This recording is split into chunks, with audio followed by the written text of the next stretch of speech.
दोस्तों नमस्कार। Physics Hindi YouTube channel में आपका स्वागत है। आज मैं लाया हूँ कक्षा 12वीं के लिए एनसीईआरटी पैटर्न पर अध्याय 3। इसके पहले मैं अध्याय 1 और 2 की वीडियो बना चुका हूँ। आज मैं आपके लिए लाया हूँ अध्याय 3 आव्यूह। चलिए, आव्यूह होता क्या है, यह बहुत ही अच्छा चैप्टर है। देखें आव्यूह होता क्या है। mn संख्याओं का एक निकाय जिसको m पंक्तियां तथा n स्तंभों में एक आयताकार सारणी के रूप में व्यवस्थित व्यवस्था को m क्रॉस n कोटि का आव्यूह कहते हैं। mn संख्याओं का एक निकाय यानी m गुणित n संख्या यानी उसमें कुल मिलाकर m गुणित n संख्याएं होंगी जिसमें कि m पंक्तियां तथा n स्तंभ होंगे और उनको एक आयताकार बॉक्स के रूप में व्यवस्थित कर दिया जाए तो इस व्यवस्था को आव्यूह कहते हैं। जैसे यहाँ पर m गुणित n संख्याएं हैं a1 1 a1 2 a1 3 a1 n।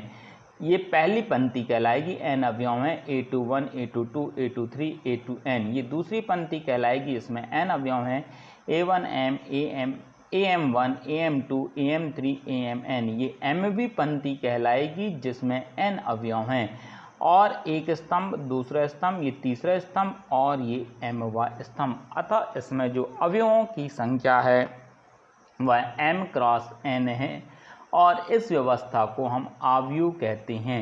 इस आव्यूह की कोटि m गुणित n होगी। आव्यूह केवल किसी व्यवस्था से संबंधित सूचना प्रदान करता है। आव्यूह जो है वह किसी व्यवस्था से संबंधित केवल सूचना प्रदान करता है। फिर आव्यूह का कोई निश्चित मान नहीं होता। जो आव्यूह होता है उसका कोई निश्चित मान नहीं होता। ये आव्यूह के गुण हैं। आव्यूह के अवयवों को संकेतों इस बॉक्स के या डबल लाइन के अंदर प्रदर्शित किया जाता है। यानी आव्यूह के जितने अवयव हैं इस वाले बॉक्स के, जैसे हमने ऊपर बताया था, या इस वाले बॉक्स के या डबल लाइन के द्वारा इनको प्रदर्शित किया जाएगा। यदि किसी आव्यूह में की कोटि जो है m गुणित n है तो इसका अर्थ यह है कि उस आव्यूह में n पंक्तियां और n स्तंभ हैं। यदि किसी आव्यूह की कोटि m क्रॉस n है तो इससे यह स्पष्ट है कि उस आव्यूह में m पंक्तियां और n स्तंभ हैं। ये आव्यूह के गुण हैं। आव्यूह के प्रकार, तो पहला आव्यूह का प्रकार है शून्य या रिक्त आव्यूह। शून्य या रिक्त आव्यूह क्या होता है? देखें, यदि किसी आव्यूह के सभी अवयव शून्य हों तो वह शून्य आव्यूह कहलाता है। इसे O से प्रदर्शित करते हैं। तो शून्य आव्यूह क्या होगा? यदि किसी आव्यूह के जितने भी अवयव हैं आव्यूह के अंदर सभी का मान शून्य हो तो इसे हम शून्य आव्यूह कहते हैं। जैसे ये है आपका O बराबर 0 0 0 0 0 0। इस आव्यूह को हम शून्य आव्यूह कहेंगे और इस आव्यूह की कोटि 2 गुणित 3 है, अर्थात इसमें 2 पंक्तियां और ये 3 स्तंभ हैं। दूसरे प्रकार है पंक्ति आव्यूह। तो यदि किसी आव्यूह में केवल एक पंक्ति हो तो उसे पंक्ति आव्यूह कहते हैं। यदि कोई आव्यूह में केवल एक पंक्ति हो तो उसे आप पंक्ति आव्यूह कहेंगे। जैसे ये आव्यूह A है 1 2 3, इसमें एक पंक्ति और 3 स्तंभ है, अतः इस आव्यूह की कोटि 1 गुणित 3 है। फिर तीसरे प्रकार है स्तंभ आव्यूह। यदि किसी आव्यूह में केवल एक स्तंभ हो तो उसे स्तंभ आव्यूह कहते हैं। जैसे आव्यूह B है 1 2 3, इसमें केवल एक स्तंभ है लेकिन पंक्तियों की संख्या 1 2 3, अतः इस आव्यूह की कोटि 3 गुणित 1 होगी। लेकिन चूंकि इसमें एक स्तंभ है अतः इस आव्यूह को हम स्तंभ आव्यूह कहेंगे। क्षैतिज आव्यूह। यदि m क्रॉस n कोटि का एक आव्यूह इस प्रकार है, m क्रॉस n कोटि का एक आव्यूह इस प्रकार है कि जिसमें m छोटा n से अर्थात पंक्तियों की संख्या स्तंभों की संख्या से कम हो तो उसे क्षैतिज आव्यूह कहते हैं। अर्थात ऐसा आव्यूह जिसमें पंक्तियों की संख्या कम और स्तंभों की संख्या ज़्यादा हो उसे क्षैतिज आव्यूह कहते हैं। जैसे आव्यूह A 1 2 3 4 5 6, इसमें 2 पंक्तियां और 3 स्तंभ में 1 2 और ये 3 स्तंभ में, इसलिए इसे हम क्षैतिज आव्यूह कहेंगे और इस आव्यूह की कोटि 2 गुणित 3 है। फिर है ऊर्ध्वाधर आव्यूह। ऊर्ध्व आव्यूह क्या है? यदि m क्रॉस n कोटि का एक आव्यूह इस प्रकार है कि m is greater than n अर्थात पंक्तियों की संख्या स्तंभों की संख्या से अधिक हो तब उसे ऊर्ध्व आव्यूह कहते हैं। दैट्स मीन्स एक ऐसा आव्यूह जिसमें पंक्तियों की संख्या ज़्यादा और स्तंभों की संख्या कम हो उसे हम ऊर्ध्व आव्यूह कहते हैं। जैसे आव्यूह बी है, इसमें 1 2 3 4 5 6 अर्थात इसमें 6 अवयव हैं और इसमें 3 पंक्तियां और 2 स्तंभ हैं, इसलिए इसे ऊर्ध्व आव्यूह कहेंगे। छठवें प्रकार का है वर्ग आव्यूह।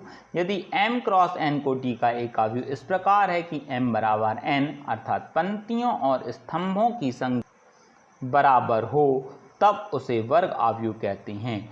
एक m क्रॉस n कोटि का एक आव्यूह जिसमें पंक्तियों तथा स्तंभों की संख्या आपस में बराबर होती है उसे हम वर्ग आव्यूह कहते हैं। जैसे आव्यूह भी है 1 2 3 4, इसमें 2 पंक्तियां और 2 ही स्तंभ हैं, अतः इस आव्यूह की कोटि 2 × 2 है। सातवां है विकर्ण आव्यूह। तो एक वर्ग आव्यूह विकर्ण आव्यूह कहलाता है यदि इसके मुख्य विकर्ण के अवयवों को छोड़कर शेष सभी अवयव शून्य हों। तो एक ऐसा वर्ग आव्यूह जिसमें ये मुख्य विकर्ण के अवयव को छोड़कर शेष सारे अवयव कैसे हों, 0 हों, ऐसा आव्यूह हमारा विकर्ण आव्यूह कहलाता है। जैसे आव्यूह ए है, इसमें विकर्ण है 1 2 3, इन तीनों अवयव को छोड़कर शेष सारे अवयव 0 हैं, अतः इस आव्यूह को वर्ग आव्यूह कहेंगे। और इस आव्यूह में 3 पंक्तियां और 3 स्तंभ हैं, अतः इस आव्यूह की कोटि 3 × 3 होगी। अदिश आव्यूह। तो अदिश आव्यूह क्या है? यदि कोई एक ऐसा विकर्ण आव्यूह है जिसके विकर्ण के सभी अवयव कैसे हैं, समान हैं। एक ऐसा विकर्ण आव्यूह जिसके विकर्ण के सभी अवयव समान हों और शेष अवयव शून्य हों, तो ऐसे आव्यूह को हम अदिश आव्यूह कहते हैं। जैसे बी जो आव्यूह है, इसमें विकर्ण के सभी अवयव 5 5 हैं और बाकी अवयव 0 हैं, तो इसको हम अदिश आव्यूह कहेंगे। यह एक विकर्ण आव्यूह ही है और इसे हम वर्ग आव्यूह भी कह सकते हैं, लेकिन इसमें इसके पूरे विकर्ण के सभी अवयव समान हैं, अतः इस आव्यूह को हम अदिश आव्यूह कहेंगे। इकाई आव्यूह। तो एक विकर्ण आव्यूह के सभी अवयव इकाई हों तो वह इकाई आव्यूह कहलाता है, इसे I के द्वारा प्रदर्शित करते हैं। तो एक ऐसा विकर्ण आव्यूह जिसके विकर्ण के सभी अवयव 1 1 हों, ऐसे आव्यूह को हम इकाई आव्यूह कहते हैं और इसे I के द्वारा प्रदर्शित करते हैं। चूँकि इसकी कोटि 3 × 3 अर्थात इसमें 3 पंक्तियां और 3 स्तंभ हैं, अतः इसे हम I3 के द्वारा या इसे तृतीय कोटि का हम इकाई आव्यूह कहेंगे। फिर है समान आव्यूह। तो 2 आव्यूह समान आव्यूह कहलाते हैं यदि इनके संगत अवयव समान हों। तो 2 आव्यूह समान आव्यूह कब होंगे? यदि इनके संगत अवयव कैसे हों, समान हो। मान लो एक आव्यूह है ए जिसकी पहली पंक्ति में अवयव हैं 1 2 3, दूसरी पंक्ति में अवयव हैं 4 5 6, और एक आव्यूह है बी, इसकी पहली पंक्ति में भी 1 2 3 अवयव हैं, दूसरी पंक्ति में 4 5 6 अवयव हैं। तो आव्यूह ए और आव्यूह बी समान आव्यूह कहलाएंगे और इसे ए बराबर बी के द्वारा प्रदर्शित करेंगे।